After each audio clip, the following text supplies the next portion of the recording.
guys, and welcome to the second episode of Flicks. It has been a long time since I've done one of these, and by that I mean several weeks, and that's because I have not been reading many books that have either been adapted or will be adapted into films.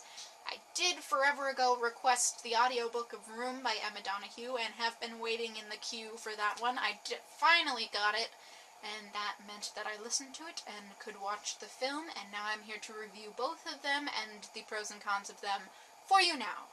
Now, awkwardly, this is one of the very rare instances where I felt that the movie was a better representation of the story than the book is. I'm not someone who often says that because obviously books are able to do different things, they're able to get more in depth, you get more feelings and thoughts and all of that stuff, but there are some stories that when adapted get changed in a way that actually builds upon them and makes them better. My favorite example of this is The Princess Bride, because it's a fine book, it's a great sort of traditional fantasy book, kind of just in the middle of its genre, but when you watch that film, you get the humor and that tone that is just completely different from the book, and it actually makes that story more fun, more entertaining. Not that it isn't entertaining in the book, it's just different, and that makes it great. Completely opposite to my feelings on The Princess Bride, though, the reason that I liked the film better than the book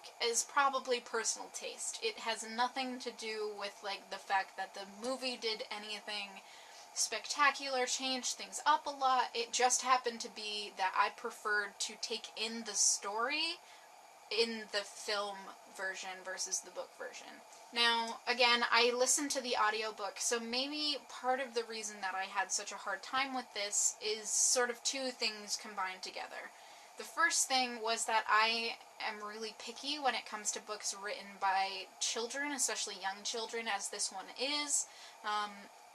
I feel like it gets grating after a while, and that coupled with having to listen to a woman doing a little boy voice, which sounded very cartoony and anime-y, kind of, it just wasn't, it's not that her performance was bad, it was just that for the course of a whole book, it started to grate on me even more, so the language and then the performance, both of which I just didn't want to deal with it anymore.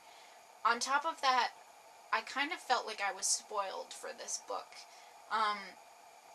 I knew what the plot was going into it. I don't often say that I can get spoiled for books. The one thing that I think actually spoils books is knowing the outcome of a mystery. And while this isn't a mystery, it's more of a drama,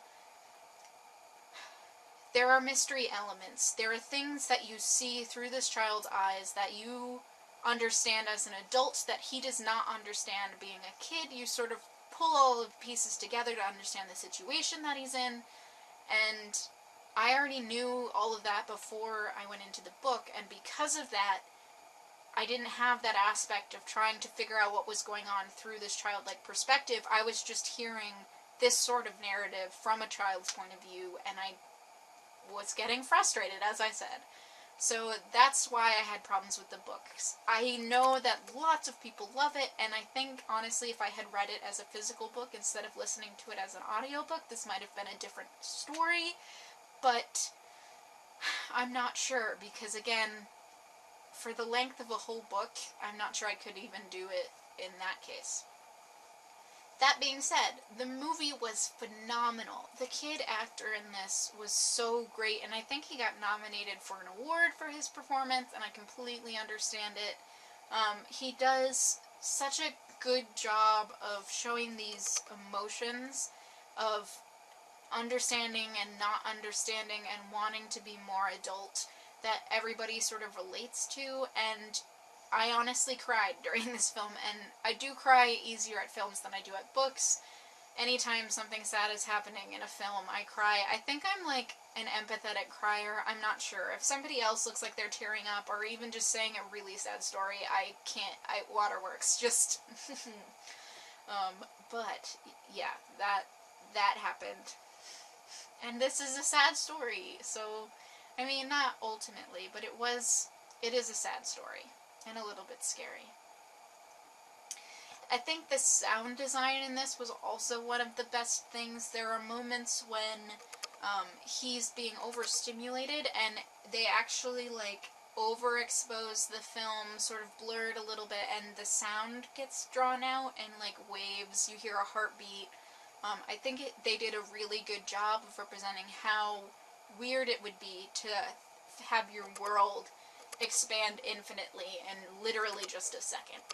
A mere couple of minutes. And yeah, I honestly think that that was done extremely well. And that was one of my favorite scenes in the book. And I think that that scene was adapted almost perfectly. No, perfectly. For that scene, I think it was perfectly done. The acting was done really well. I felt like all of the portrayals that were shown in this film were well done. The bits that were cut out I don't think were very important, and everything that was there built on the story and let you in, and you didn't feel like they spent too much time doing any one certain aspect of it. So yes, I enjoyed the film. I liked it very much, and I didn't feel cheated or upset in the film because I knew what was going to happen. I'm not sure if that's because we had this third-person perspective, and I think honestly it is, because again, I just prefer that perspective than through the eyes of the kid, but also because it takes far less time in the film than the movie for, if you didn't know, to figure out what was going on. It sort of makes sense almost right away. Couple of minutes into the film, and you should be catching on to what's going on for them. Yeah, so that was a bit of a weird one. It's, again, rare that I say that I preferred the movie to the book, but, yeah, that happened in this case. That was my review of Room by Emma Donoghue, as well as the movie Room. I would recommend going and seeing the movie if you don't mind child protagonists, or you haven't been spoiled for what goes on in here, because I have tried to maintain spoiler-free and stay away from saying exactly what's happening to them in this story. I would recommend picking up the book, because it's not a bad book. It just wasn't for me. It wasn't to my taste. That's all I have for you guys. I'll see you tomorrow for my weekly wrap-up, and then again on Sunday/Monday, depending on whether you're on the blog or the YouTube channel, for another Monday musing, because Gretchen is still road tripping. I will be forever alone. I'll talk to you guys then. Bye!